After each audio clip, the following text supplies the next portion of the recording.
There is a level of unearned confidence among white Christian males, especially white, straight Christian males who are behind a pulpit, who are delivering a message to their flock. Men who are wildly uneducated, wildly uninformed, desperately seeking validation. And this Andrew Isker guy, Isker, let's call him the mustache man. You'll see why in a second. He's one of these characters, just unearned position of authority over other human beings, speaking as though he's an authority or even has just a basic rudimentary understanding of our history, is saying in this clip that Deuteronomy actually prohibits Kamala Harris from becoming president of the United States because of her lack of a connection to American history, because she doesn't have relatives that fought the Civil War or the Revolutionary War. She has no connection to America, therefore, by extension, isn't truly an American or qualified, capable to be a president of the United States. We'll get into why all of this is absolute dog shit of an argument, why he is stupid, why he is racist, why he is misogynistic, and, just generally woefully uninformed about the things that he's talking about. And we'll get to it, but if he's uninformed about things so basic, what else is this flock that he is shepherding? What else are they being fed that's just absolute wrong? This Mrs. Harris, Mrs. Emhoff, who is running for president, right? Neither of her parents are from America, right? She was born in California, but they both were on student visas, right? She doesn't have a connection to the history of this people. She's legitimately born, they were married, but, right, if you think about the principle of what this is teaching, right, she is not connected to the past of this country whatsoever. It's a foreign past to her, right? She doesn't have ancestors that fought in the Civil War or ancestors who fought in the Revolutionary War. Rod, yesterday is talking about, I was envious of him actually, about all of his ancestors from Jamestown and things like that. I'm like, man, he's way more American than me. But right, she makes me look like I was on, like I'm a Mayflower descendant, right? And all of you too, right? It's insane, really, that this person who is without a future and without much of a past, at least here, is attaining the highest office in the land, is being installed as the president of the United States. First of all, what Deuteronomy says or doesn't say, what the Bible in the New Testament or Old Testament says, has no bearing on what the rules set forth in our governing document. The Bible, oddly enough, not mentioned. Christianity, not mentioned. Jesus, not mentioned. Jehovah, Elohim, Yahweh, none of it mentioned in the Constitution of the United States. The only mention in this document, other than that there's no religious test, there's no test of faith for public office, holding public office, is that there shall be no state religion. That Congress shall make no law respecting an establishment of religion, which is the basis for the separation of church and state. First and foremost. Secondly, Andrew, mustache man. Seriously, it's like a cartoon mustache. How big is that guy's upper lip? Like you could fit a ruler between his nose and the top of it. That's just crazy.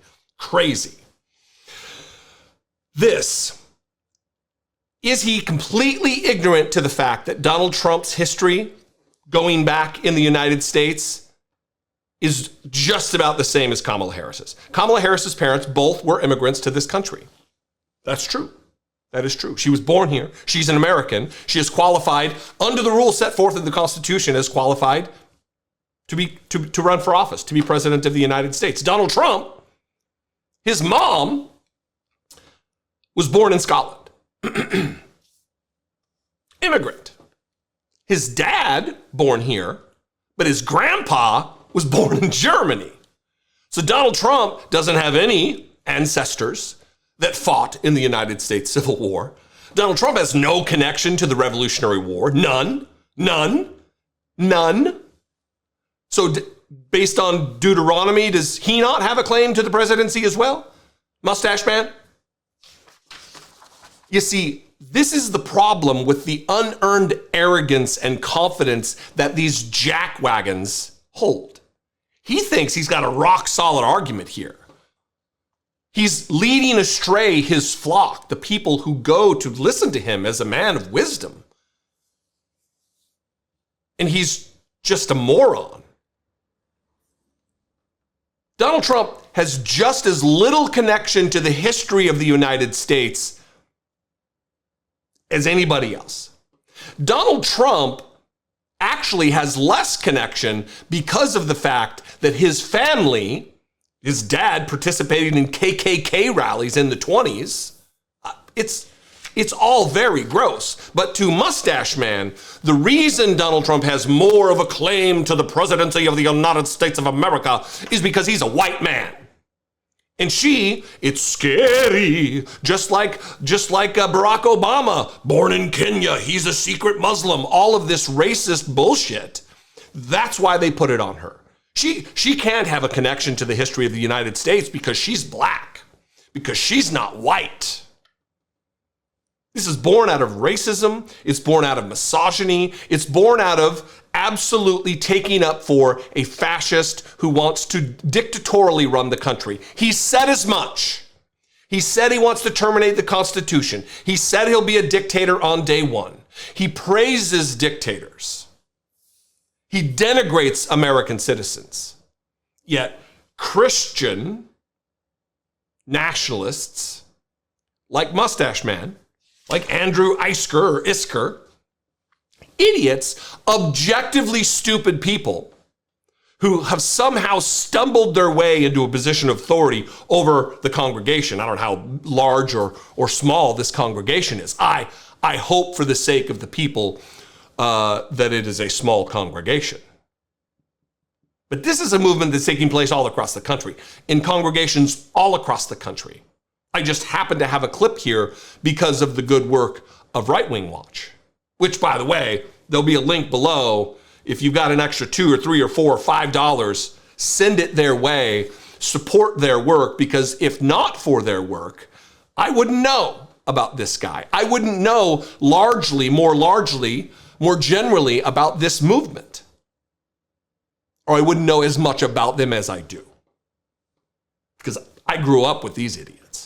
I grew up with people who barely graduated high school, who then became pastors, extolling the virtues.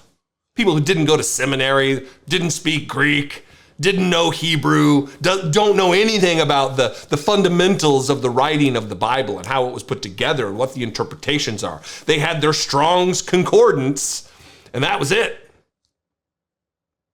Anyway. What do you think? I'd love to hear from you. You can comment below.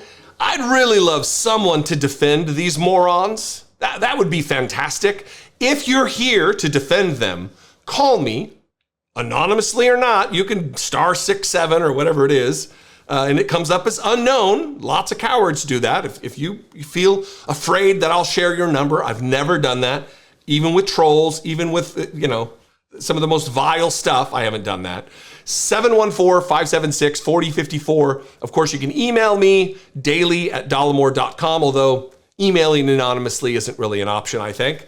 But I want to hear from some dissenters. That would be great. You can also follow me on social media. You can tell me how wrong I am there. I am @Dollemore. I'd love to see you. Don't forget, we're going to be doing a live stream election night deal. Myself and Brittany Page right at this desk. It's going to be a good time. You're not going to want to miss it. Click the link below. Go set a reminder. And we'll see you at 6:30 p.m. on election night, Eastern time. Eastern Time. I love and appreciate you. I'll see you next time. Be genuine. Take care of one another.